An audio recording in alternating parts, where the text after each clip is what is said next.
타이타닉호가 사고가 나던 당시는 달도 없는 깜깜한 밤이었어요. 무월광, 그러니까 달이 없는 밤바다는 정말 칠흑같이 어둡거든요. 진짜 무서워요.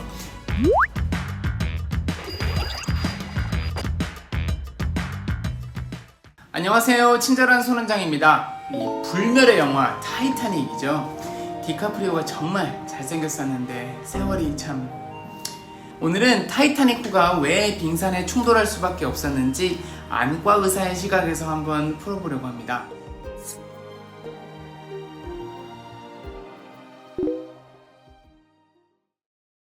(1912년 4월 14일) 달빛이 전혀 없던 깜깜한 밤, 대서양 한가운데로 떠나보겠습니다. 당시 62세 선장 에드워드 스미스는 타이타닉호의 첫 항해를 끝으로 명예로운 은퇴를 앞두고 있었어요. 당시 타이타닉은 1등석 티켓값이 지금 우리 돈으로 약 1억 5천만 원이 넘는 초호화 유람선이었습니다. 스타 선장이 마지막으로 이끄는 초호화 유람선의 처녀 항해, 모든 게 순조로웠죠. 물론 근처 선박들에서 빙산이 있다는 무정 경고가 몇 차례 왔었지만 온 세상에 이목이 집중되어 있던 이 세기의 항해에 그런 것들은 큰 문제가 될 수 없었습니다. 4월 14일 밤 11시 40분 배 막루에서 보초를 서던 보초병이 앞쪽에 희미한 그림자를 보고 빙산이다! 오른쪽! 이렇게 외칩니다. 즉시 조타수가 왼쪽으로 키를 돌리고 기관실에 엔진을 중지하라는 명령을 보냅니다. 하지만 결국 배는 빙산을 피하지 못했고 약 40초 뒤에 빙산이 배의 우측에 충돌하면서 배에는 15m 길이의 긴 구멍이 생깁니다. 바닷물이 쏟아져 들어오면서 타이타닉호는 점점 앞으로 기울기 시작합니다. 약 2시간 뒤인 새벽 2시에 배의 앞쪽은 완전히 물에 잠겼고 새벽 2시 15분경 배가 완전히 들리면서 두동강이 나죠. 그리고 잠시 바다 위에 떠있던 배의 나머지 뒤쪽도 곧 완전히 가라앉게 됩니다. 당시 승선한 인원 2223명 중 약 70%인 1517명이 사망한 대참사였습니다. 이후 대대적인 조사에서 막루에 있던 인원은 쌍안경이 없었고 구명정은 애초에 탑승 인원의 절반분만 준비되어 있다는 사실이 밝혀졌습니다. 그리고 인근 선박들이 여러 차례 빙산의 위험을 무전으로 경고했지만 이 경고는 조타실에 전달되지 않고 모두 묵살되었습니다. 스타 선장이 이끌던 초호화 유람선의 항해가 실제로는 아슬아슬한 죽음의 항해였던 거예요.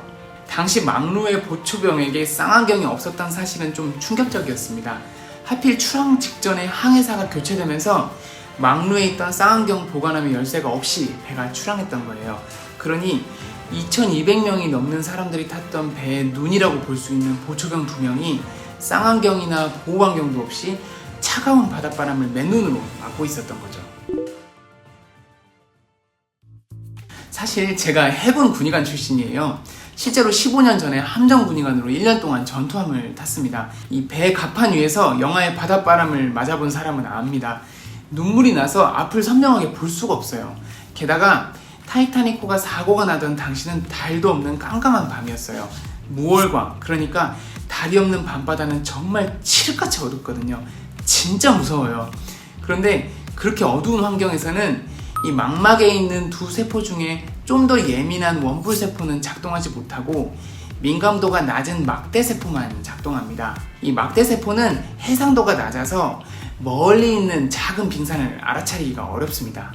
안 그래도 칠흑같이 어두운 밤바다에 추운 바닷바람으로 눈물이 앞을 가리는 앞조건에서 빙산을 발견했을 때는 이미 배가 빙산에 너무 가까이 와버린 때였을 거예요. 그리고 이 충돌 당시 타이타닉호는 약 22.5노트, 그러니까 시속 40km 정도로 운항 중이었습니다. 시속 40km면 느리다고 생각하실 수도 있지만 사실 바다에서는 정말 빠른 속도예요. 이렇게 큰 배가 빨리 달리고 있으면 방향을 바꾸는 게 어렵습니다. 잘못하면 배가 뒤집힐 수도 있기 때문에 큰 원을 그리면서 천천히 선회해야 돼요. 타이타닉호가 얼마나 크냐면 앞뒤 길이가 약 270m 정도 되거든요. 잠실 롯데타워 높이가 555m니까 타이타닉호를 이렇게 세우면 그 높은 롯데타워의 절반 정도 되는 엄청난 크기의 배였던 거죠. 그러니까 빙산을 발견하고 방향을 틀었어도 미처 충돌을 피할 수가 없었던 거예요.